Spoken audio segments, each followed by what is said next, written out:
We're back to the grind. We're getting ready to head into the Mediterranean down south. Going where the fair winds blow, our home is where the waters flow. We'll show you what we've come to know on board while sailing wisdom. Francisquina is the famous sandwich of Portugal, and this is where they have the best one, in our humble opinion. So we had to bring Herbie's parents here.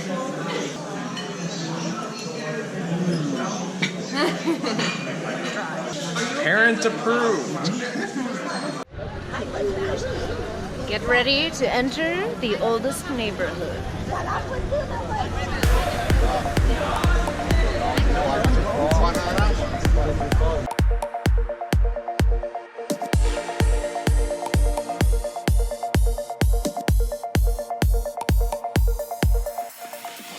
This is my secret Porto walking tour. Nobody comes here, yet it's the coolest part of Porto. But this house here is the oldest house standing in Porto. 13th century. She said we're doing fine right now, but we both know that it's wrong. When I touch it, it's just like crazy because this was a house in the 1200s.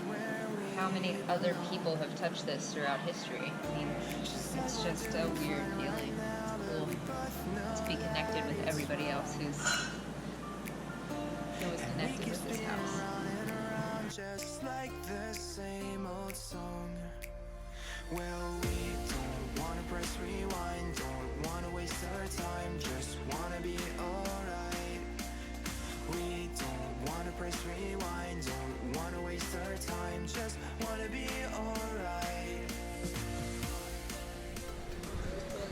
We are visiting the castle of the first king of Portugal, and yeah, it might be a little messed up, but there's a display on torture devices.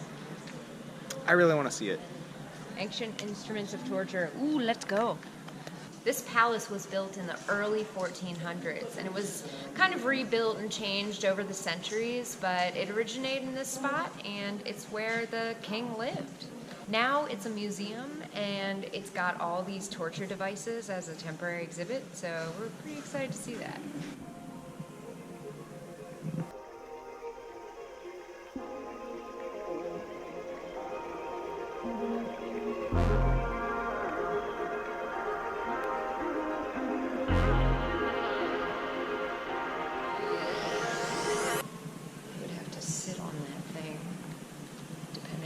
Gender, as I'm sure you can imagine. And they had weights tied to their arms and feet. If they relaxed at any point, if they relaxed their muscles, they would slide down onto it.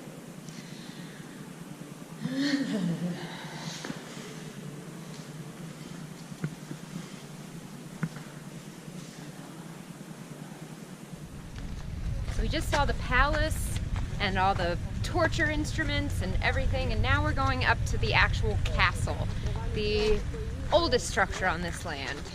And how did the torture devices make you feel? Ugh, I don't want to think about it.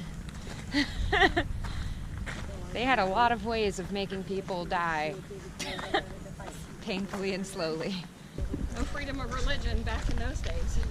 Yeah, it was pretty much Catholic or die back then. Yeah, but even if you were Catholic, you were more likely to die. Yeah. If you were, Yeah, you would be a heretic. if you were Catholic, then you could be tried for being a heretic. If you weren't a Catholic in the beginning, you were spared. At the end, you were then not spared. No one was spared. It gives a little more gruesomeness to the Monty Python skit of no one expects the Spanish Inquisition. Were you having that thought the entire time we were in there? Yes. Yes.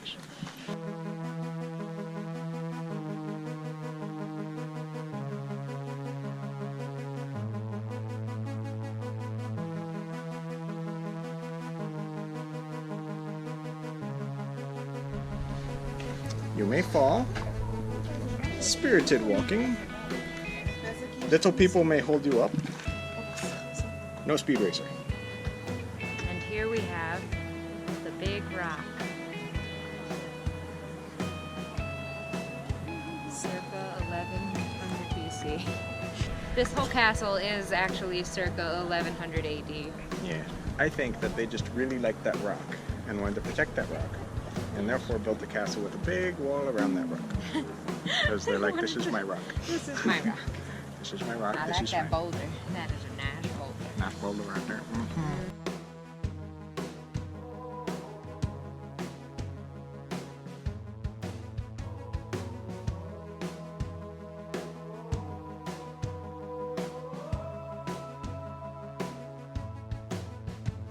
Inside was a really awesome display that showed how the castle came to be over hundreds of years. So apparently the first one started out just in the rocks with like a wooden structure between, so the wood's completely rotted away and there's no evidence of it existing. But there's written records, so they know it was there, just they can't find any physical evidence. Then the second structure was just more like a wall, and then slowly they kept building up and up until eventually they had the large wall with the 8 towers, and the big keep in the middle, and a full-on castle. Mind-blowing that 1,000 years later, this is the full structure that there is.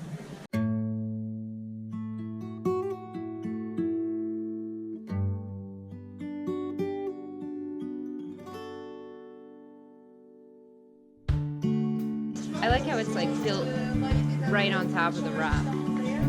Shaped right on this giant boulder that we're sitting on. I was like, I'm gonna put a castle here. Yep. I'm curious if the choice to build the castle on top of the large boulders was because the boulders themselves would serve as a foundation. Because otherwise, you'd think that they would have excavated those boulders and then used them as building materials.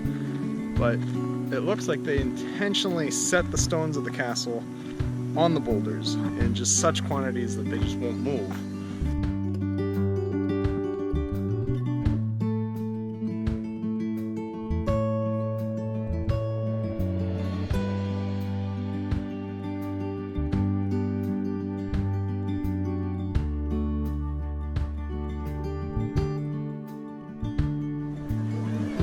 Here in Portugal, you can get your drink to go. So I got a Summersby cider to go. A while back, we asked for all of your opinions on the best AIS system for us, and we read all the comments and decided on the Vesper. We ended up getting a Vesper 8000 with Wi-Fi, and we are super, super excited to install it.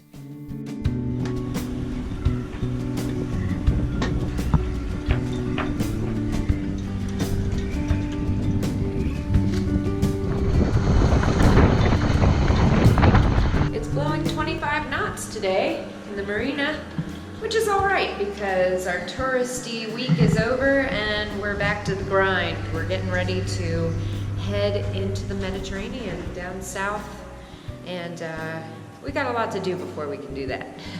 I got the AIS completely installed, so that's really good. The good news is I'm on to the next project. The bad news is the next project is the batteries. And to do that, I need to remove 7 batteries from this boat, relocate 4 batteries, and then install 8 new batteries.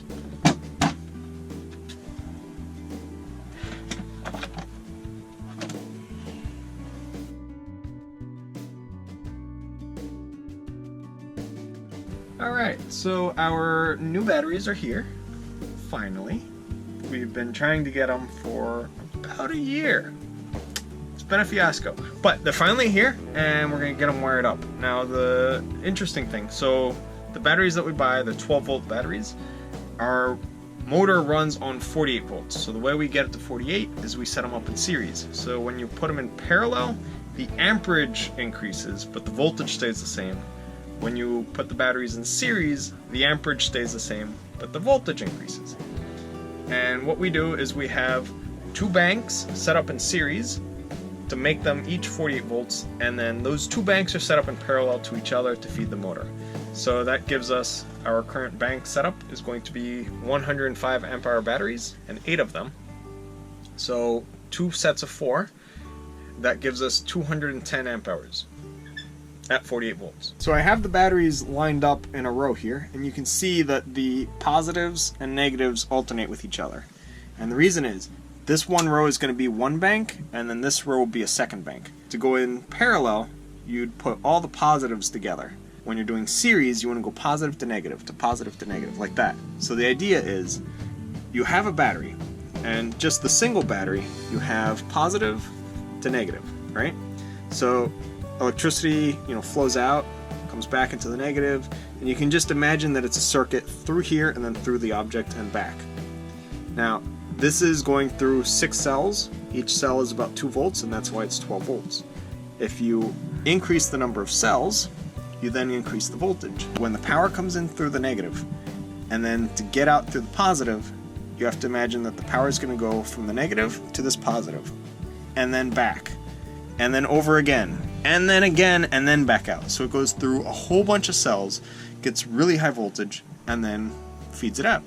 So that's why we set them up with the poles alternating one to the other, so you have negative, positive, like that, because it makes wiring it easier. So the power comes in on the negative, and then this positive hooks up to this negative, this positive to this negative, this positive to that negative, and then the battery hooks up to this. So it might not look the prettiest when you put them in kind of crisscrossed from each other, but if you're doing series, it's the easier way because you need less wire. And wire is pretty expensive when you're in this gauge, and these wires, they cost about $10 per foot. So if you can make it shorter, it'll save a lot of money.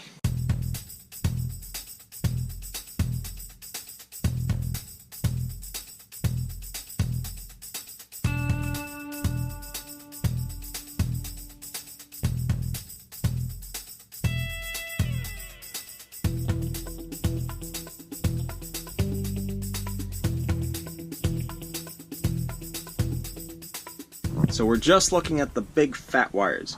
So if you look, the negative comes in from the motor, and you have negative in. It runs through this battery to the positive, to the negative, through the battery, to the positive, to the negative, to the battery, to the positive, to the negative, and then through this battery, and then back out. So that is one 48-volt bank set up in series for the motor. Now, to give us more power, we have a second one. So if you look, it's the same. Then we have the kind of like master negative and master positive, if you want to think of them as masters. So you have the 48-volt pole here and the other one here. So this connects the 2 banks in parallel, and this is the positives for the 2 banks. So that's it. And then the motor just attaches here and here and feeds off of this really big battery bank. What does the battery bank for an electric motor look like? That's it. It's just 8 batteries wired up, nothing fancy, nothing crazy. Now, in contrast to the motor bank where it's all set up in series, the house bank is set up in parallel. So if you look, all the positives run on this side, all the negatives run on that side. That's it. So this adds amperage, but the voltage stays the same. 500 amp hours for the house bank. And now between the two, to give us the ability to run the house loads off of the motor bank, because 8 batteries, that's a lot of batteries, and it'd be nice to use them for something other than the motor that we never use. So for that we have a step-down converter, which lets us take the 48 volts and it steps it down to 12 volts. And that lets us run the radio, the fridge, everything, and it'll also charge the house batteries. So if the house batteries are getting low and we're sailing along nice and quick, and the propeller just is spinning and making a whole bunch of power with the regen, we can use it. It's not lost and it's not wasted. So that's actually how we're able to sail really long and far without using the generator and still have all our power, even though we have a tiny solar system. Now, I've said it before and I'll say it again, that one of the best things about cruising is the people you meet along the way, and we were extremely lucky to have met these 2 wonderful new friends in the marina at Povoa de Varzim who happened to recognize us from our YouTube channel, and we had a wonderful outing with them out into the Douro Valley. We wanted to go there one more time before we set off to Algarve and the Mediterranean. And so we were really, really happy to be able to share this experience with them.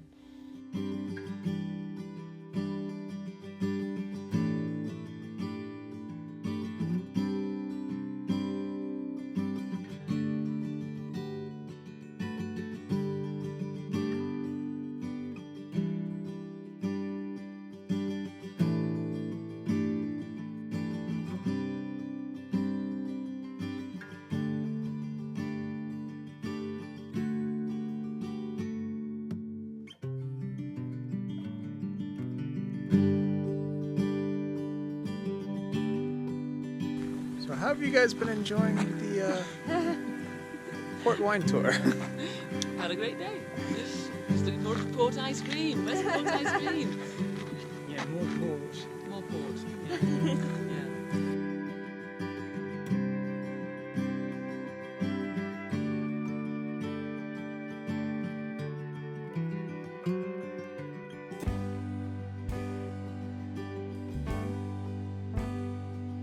Yeah. Oh, that's a big one. Can I try this thing as well? That's tiring. It's good. So listen guys, you need to get the technique right. Strongest flavours first. Right, it's so cold. Right. Strongest flavors first. Yeah, so passion fruit sorbet, blackberry sorbet, then the craft, which is the yogurt one, and chocolate. And you don't want that one to You don't overpower want that one one. to smother the other, yeah. It's very important. If you have passion fruit first, you wouldn't. It is, yes. But I think it's like with these things like, because that's Snickers. A lot of them aren't strong, as strong as we wish them to be. This one is That's quite this is good. perfect. We are planning to leave Povoa de Varzim and Porto area and everything. And that is why we come up every time before we go offshore. Fenders are all up. Now we're gonna put up Monty, our main. So fire is never a good thing on a boat. Thanks so much for watching. Be sure to like, subscribe, and share this video with your friends. And if you'd like to follow our journey in real time on a map, receive postcards from our ports of call, and message us directly to the boat, you can go ahead and become a patron using the link in the description down below.